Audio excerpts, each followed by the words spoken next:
ஓம் நம சிவாய.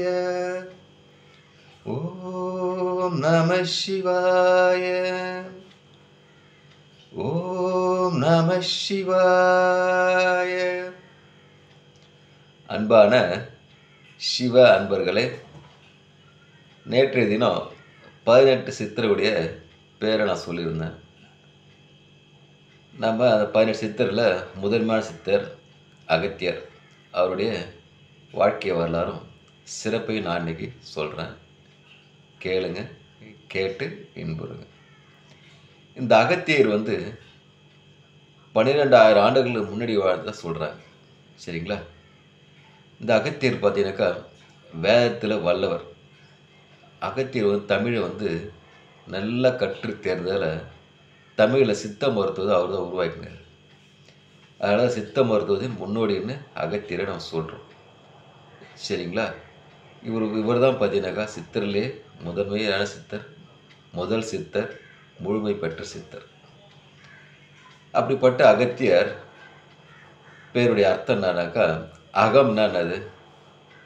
நம்முடைய உடல் ஒரு அகம். அந்த அகத்தில் இருக்கிற ஒளியை எப்படி வெளிக்கொண்டு வரோமோ, இருளை நீக்கி சூரியன் வெளி வருது இல்லையா, அது மாதிரி அகத்தில் இருக்கிற ஒளியை கொண்டு வருது அகத்தில் இருக்கிற தீ மூலமாக அந்த ஒளியை கொண்டு வருது நம்ம செயல்பாட்டுக்கிட்ட அகத்தியர்.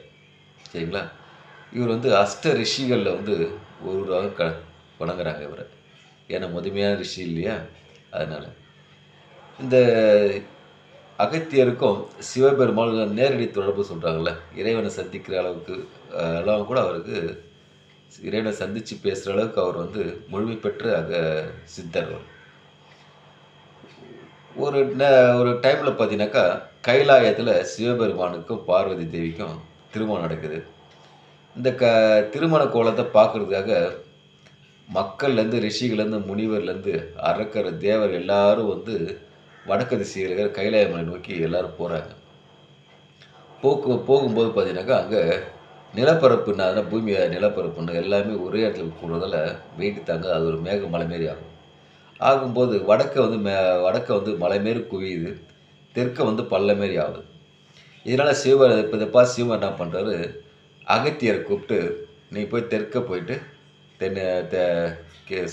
நிலத்தை சவன்படுத்துன்னு சொல்கிறாரு.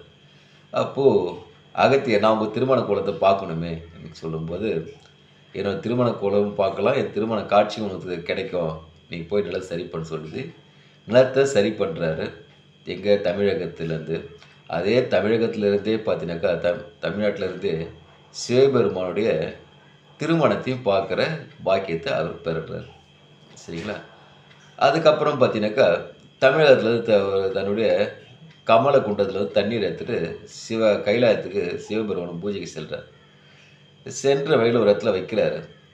வச்ச உடனே பார்த்தீங்கன்னாக்கா விநாயகர் என்ன பண்ணுறாரு, காகை உருவம் கொண்டு அந்த என்ன சொல்கிறது, அந்த நீரை தள்ளி விட்டுறாரு. அந்த தண்ணி கீழே வடிஞ்சு ஓடிச்சு இல்லையா, அதுதான் காவிரியை உருவாச்சுன்னு வரலாறு சொல்கிறாங்க. சரிங்களா? அதுக்கப்புறம் பார்த்தீங்கன்னாக்கா அரக்கர்கள், தாரகன் என்ற அரக்கன் என்ன பண்ணுறான், தேவர், ரிஷிகள், முனிவர்கள்லாம் பயங்கரமாக கொடுமைப்படுத்துறான். தாங்க முடியாத தேவ ரிஷிகள்லாம் போயிட்டு இறைவன்கிட்ட முறையிடுறாங்க. இறைவனை முறையிட பார்க்கும்போது இறைவன் அவருக்குள்ளே வரும்போது அவர் போய் கடல்கட்டில் உள்ளே மறைஞ்சிக்கிறாங்க. கடலுக்கடில் மறைஞ்ச தாரகன் எப்படி கொள்வதுன்னு பார்த்தீங்கன்னாக்கா, அப்போது இந்திரன் ஒரு ஐடியா சொல்கிறாரு. வாயுவையும் அக்னியும் கூப்பிட்டு அங்கேருந்து ஒரு பிம்பம் கீழே விழுது, அதுதான் அகத்தியர். அந்த அகத்தியர் நான் என்ன சமுத்திரத்தில் இருக்கிற நீரெல்லாம் குடிச்சிடுறாரு. குடிச்சிட்ட உடனே இந்த அரக்கர்களை இவங்க கொண்டுடுறாங்க. கொண்டோடனே மறுபடியும் அந்த சமுத்திர நீரை சமுத்திரத்துக்கு திருப்பி விட்டதாக நமக்கு வரலாறு சொல்லுது. சரிங்களா? இந்த அகத்தியருக்கு பல பேர் இருக்குது. என்ன பார்த்தீங்கன்னாக்கா குடமுனி, கும்பமுனி, பொதுகை முனி, இப்படிலாம் பல பேர் இருக்குது. இந்த அகத்தியர் பிறந்தது பார்த்தீங்கன்னாக்கா மார்கழி மாதம், ஆயில்ய நட்சத்திரம். அவர் யார் வணங்கினா பார்த்தீங்கன்னா, அவரோட குரு பார்த்தீங்கன்னா சிவன், போகர், மச்சமுனி. மனைவி பார்த்தீங்கன்னா லோக முத்திரை. அவர் வாழ்ந்த காலம் பார்த்தீங்கன்னா 4 யுகம் 48 நாள். சரிங்களா? இதுதான் வந்து அகத்தியரோட குறிப்பு. இன்னும் அவர பத்தி சொல்லணும்னா நிறையா சொல்லிட்டு போலாம். சிறிய குறிப்பு உங்களுக்கு பெரிய உதவியா இருக்கும். அகத்தியரை வணங்கவும் செய்யலாம். அகத்தியரை வணங்க ஞானம் பெறலாம். கல்வி கேள்வி சிறந்து வரலாம். அதெல்லாம் முடிஞ்ச வரை அகத்தியரையே வணங்குங்க. ஓம் நம சிவாய். ஓம் நம சிவாய். ஓம் நம சிவாய்.